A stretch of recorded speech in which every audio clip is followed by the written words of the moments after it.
Bismillah, alhamdulillah, assalatu wassalamu ala rasulillahi wa ba'd.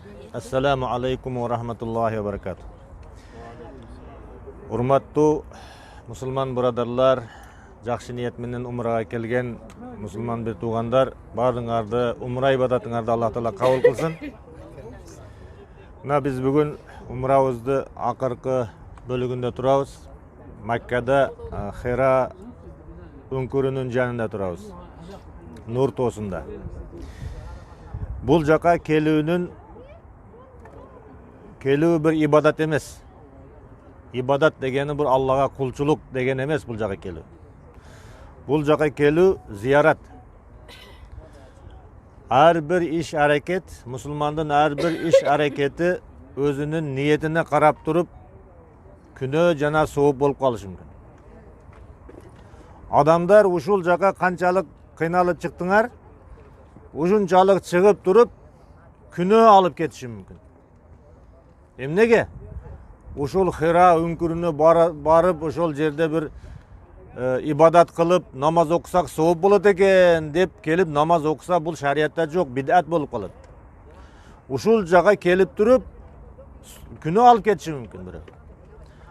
Ал эми бул жерде эч кандай күнөө сообу жок, мубах нерсе зиярат. Келсе бола берет деген эле сөз бул жактачы.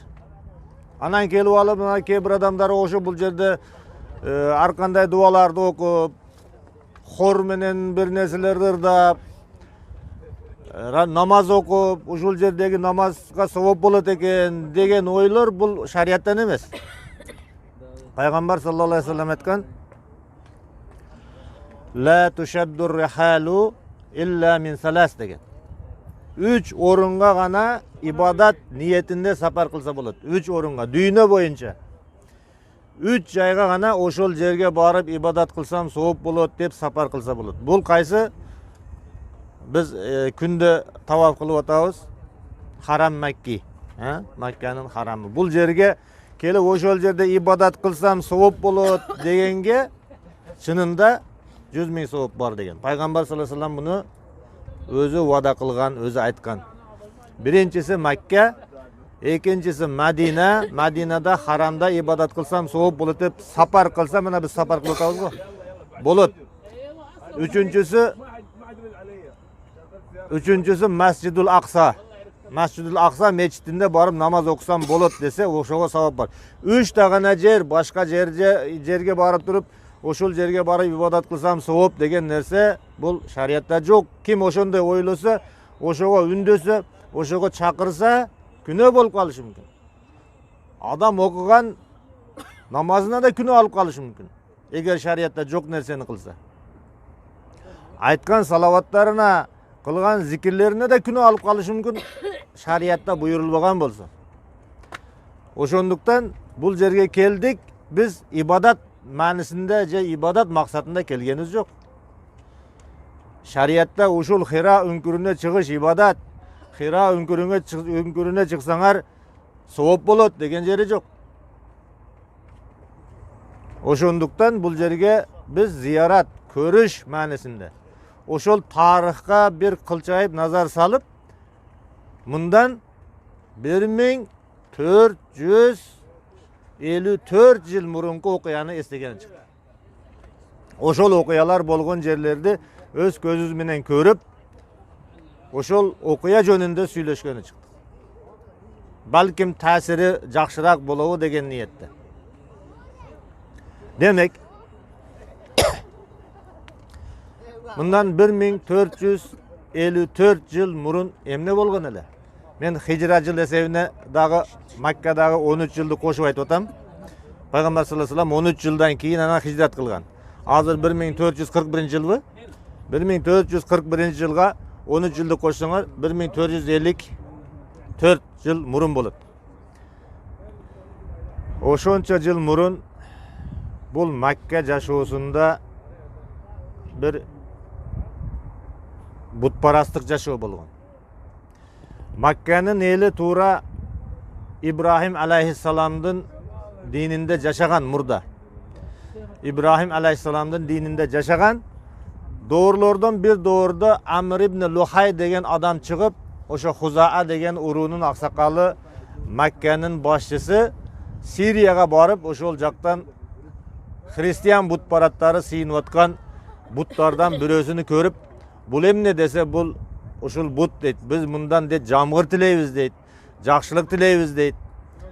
"Bu yerde qurg'oqchilik bo'lgani uchun mening elime jamg'ir ko'proq kerak bo'ladi" deb janağı olim adam Makkaning boshchisi Amr ibn Luhay degan.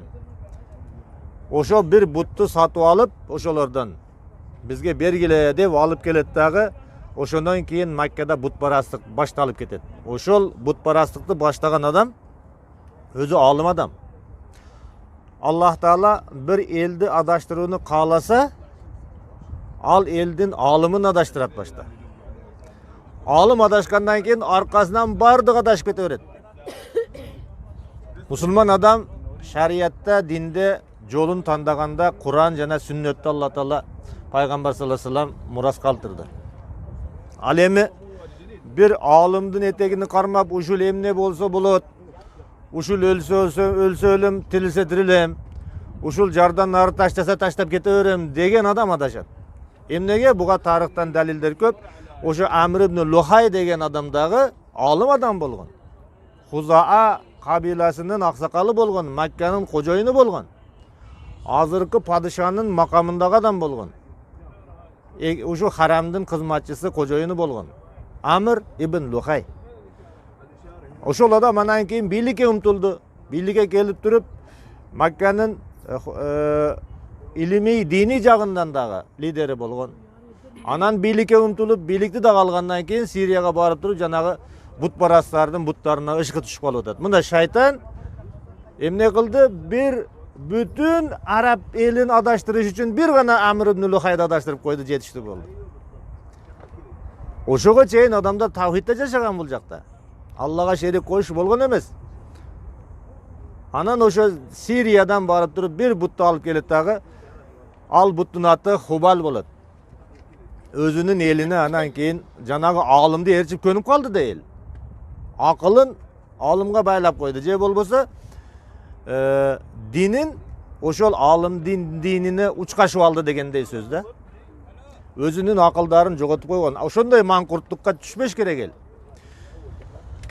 O'shol olimni gana etegini erchib qolgandan keyin, o'shol olim adashgandan keyin bütün Arab eli adashib ketdi. Bütün Arab eline Hubal degan but bo'ldi, Lat degan but paydo bo'ldi, Manat degan but paydo bo'ldi. Anan o'sha Amr ibn Luhayni shayton minib olgandan keyin anın oyuna keldi, shayton oyuna saldı. O'sha Taif tarafta bir yerlerdi qazıp eski Nuh alayhisalomning doğrundagi butlarni qazib chiqdi.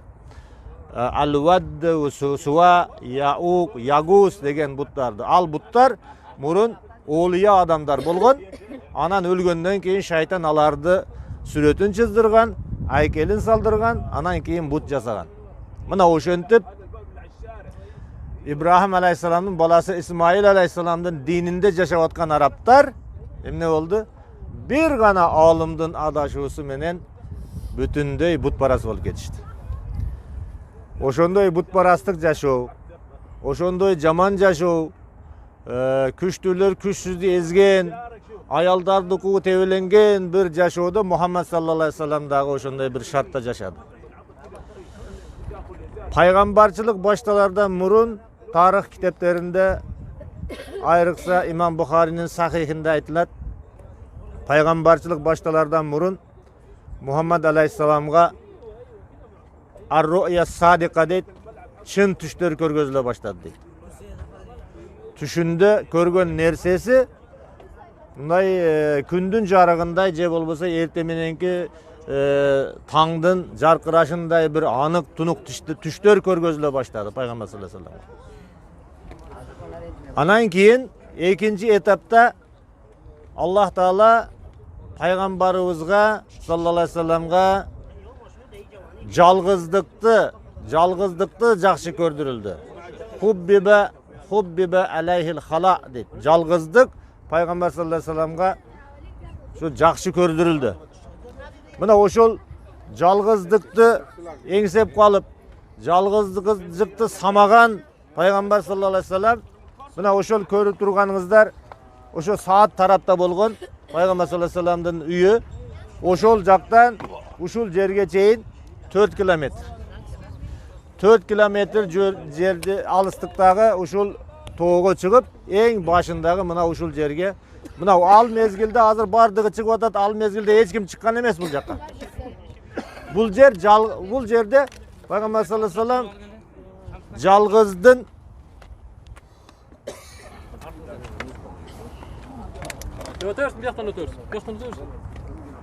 бул жерде пайгамбар саллаллаху алейхи вассалам жалгыздын жалгызы болгон.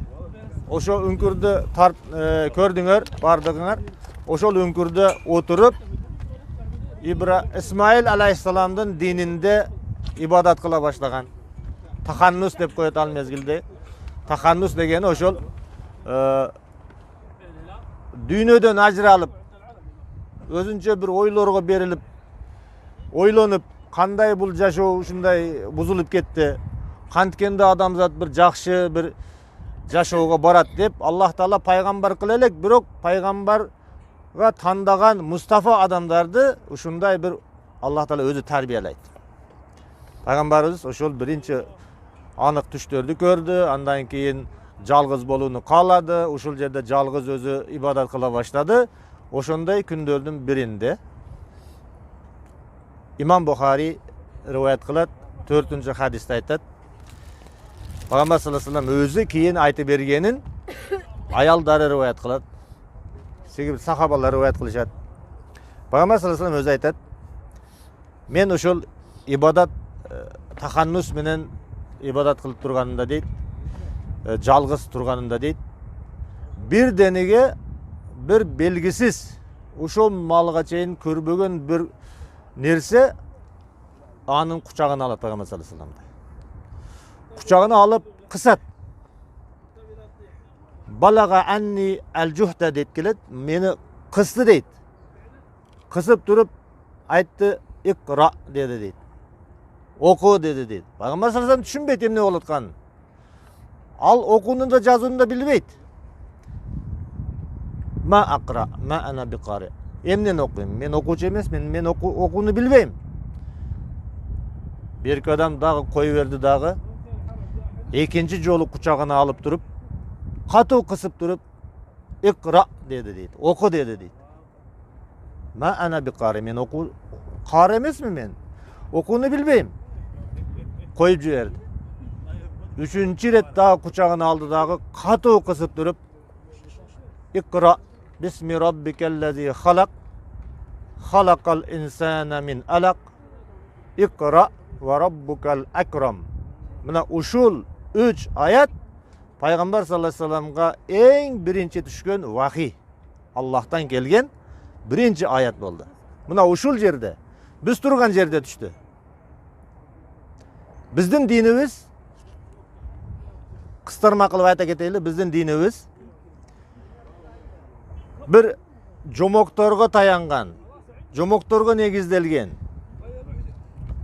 жомокторго негизделген бир легенда эмес.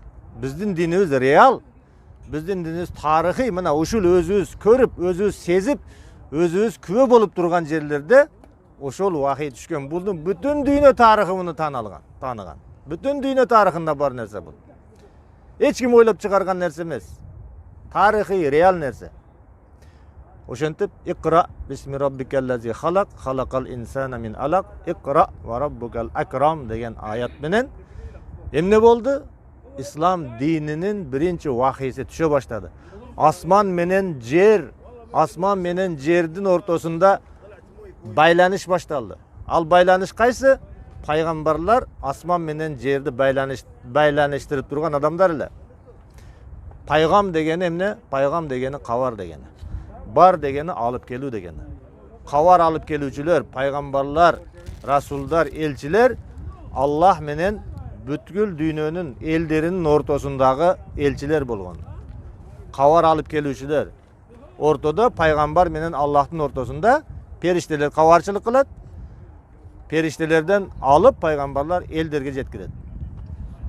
Мухаммад саллаллаху алейхи вассалам 2 iret etapga bölünüp Iqra bismi rabbikellazi halak menen nabba'ahullah deydi. Paygambarlığı bildirildi. Sen paygambar boldun dep bildirildi. Birok paygambar sallallahu aleyhi ve sellem oşo mezgilde adı özü bilelek. Emne bolup ketkenin bilelek. Bir adattan tışkarı korkunuştu al kişiге. Bir makuluk geldi, kıstı, janagı nerselerde aytты. Al nerse jürөгүнө жазылып калгандай болду. Бирок бейтаныш нерсе, өтө bir көрбөгөн нерсе. Кысып ушундай сөздөрдү айткандан кийин, өмүрүндө укпаган сөздөрдү айтпагандан кийин бул киши коркуп кетти саллаллаху алейхи вассалам. Калтырап кетти. Чуркаган бойдон эми бул жерден түшүш дагы көрүп атасың кандай? Ошо малга чейин канча айлар турду, күндөр турду, мында ыктылафтар бар. Эч ким анык bir санды айта албайт. Ошончо жалгыз турган. Бирден эле бирөө келип туруп кысып жанагы сөздөрдү айтып, коркуп кетти дагы. Үйүнө барып туруп аялына Хадиче энебизге заммилуни мени ороп койгула деди. Бул жерден дагы bir нерсе айта кетиш керек. Коркунуч мезгилинде адамды ороп койсо коркунуч кетет экен. Ал мезгилде ошол арабтардын адатында ошондой экен. Корккон адам мени орогула дейт экен. Пайгамбар саллаллаху алейхи вассалам катуу коркуп кеткенден барып, заммилуни мени ороп койгула дегенден кийин Хадиче энебиз аны ороп туруп жаткырып койду. Bir канча мезгил жатып, оронуп жаткандан кийин коркунучу кетти.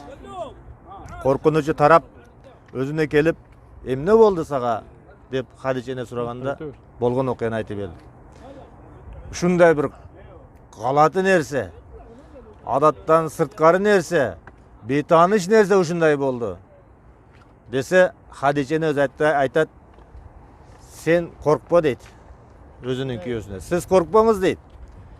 Бул нерсе bir иншалла жакшылык.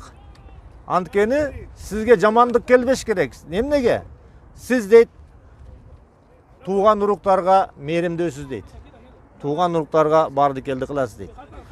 Сиз жетим жесирди башын сылайсыз. Сиз иши жокторго иш таба берген адамсыз. Сиз жыгылганды жөлөгөн адамсыз. Мындай адамды Аллах Таала bir жамандык жибербейт мындай кишиге дейт. Ошентип